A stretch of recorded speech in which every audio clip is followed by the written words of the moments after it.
kafir, dan kamu melihat orang kafir ini adalah orang yang tidak beriman kepada Allah, jangan terburu-buru kamu menghukum kepada dia itu adalah lebih hina daripada kamu, karena kamu tidak tahu apakah penghujung kamu dan apa penghujung dia. Kalau penghujung dia itu baik, bukankah dalam hadis diceritakan tentang orang yang membunuh 99 orang, digenapkan menjadi 100 orang, lalu akhirnya bertaubat kepada Allah dan diterima taubatnya, walaupun belum sedikit amal yang dilakukan oleh orang tersebut, Allah terima dan masukkan syurga oleh Allah sebelum beramal apapun juga, baru niat, baru azam, baru kekuatan nak bertaubat.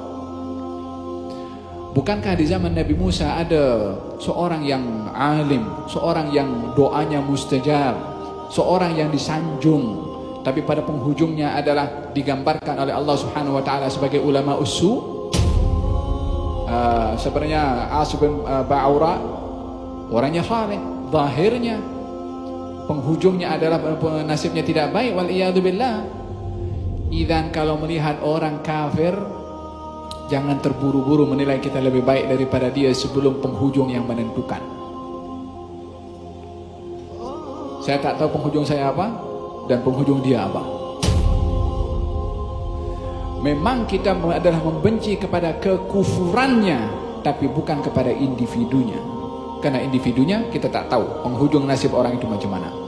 Kalau kita nampak orang tua yang lebih tua daripada kita, yang mungkin orang tua ini adalah tidak salat umpamanya, maka kita melihat orang ini lebih tua daripada saya, yang mungkin dia dulu sudah kenal Islam dulu sebelum saya kenal Islam, sudah berbuat baik sebelum saya berbuat baik, mungkin dia akan mendapatkan hidayah. Kalau kepada orang yang lebih muda umpamanya, yang kita anggap dia lebih hina, kita lihat kita lebih dulu berbuat dosa sebelum dia berbuat dosa. Tengok sentiasa kekurangan diri dan kelebihan yang ada pada orang, maka baru kita akan melihat kalau diri kita itu memasuki pintu tawadhu. Tapi selagi masih kita mempertahankan kita punya ego, dan ini bukan perkara, ini ego, dia macam gunung yang kuat ada di kepala dan juga di dada setiap orang, yang setiap orang mau dihormati dan akan tercabar emosi marah kalau orang tidak hormat kepadanya. Fahim dong? Kata Abu Yazid al-Bustami, orang itu dikatakan tawadhu kalau tengok dirinya tak ada nilai. Lepas itu bukan hanya itu saja, adalah melihat dirinya lebih hina, lebih rendah berbandingkan kepada orang lain. Kata baginda Rasulullah ketika mengajarkan tentang tawadhu, rubba ash'ath aghbar madfu' bil abwab law aqsam 'ala Allah la'abarrah. Mungkin saja kamu tengok orang itu kusut masai, rambutnya entah macam mana, tapi kalau dia berdoa kepada Allah, doanya dikabulkan oleh Allah.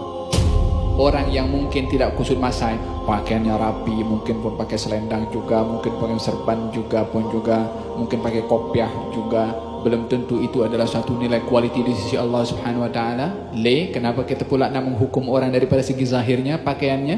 Mula bila Nabi mengajar kita menilai orang daripada segi pakaian? Ini agama adalah agama menilai hati orang. Yang dinilai oleh Allah adalah hati orang. Dan kita adalah berkonsepkan kepada agama ini tersebut tidak berhak menilai kedudukan seseorang daripada apa yang kita nampak. Sebab Nabi tak pernah menilai orang daripada apa yang dia nampak.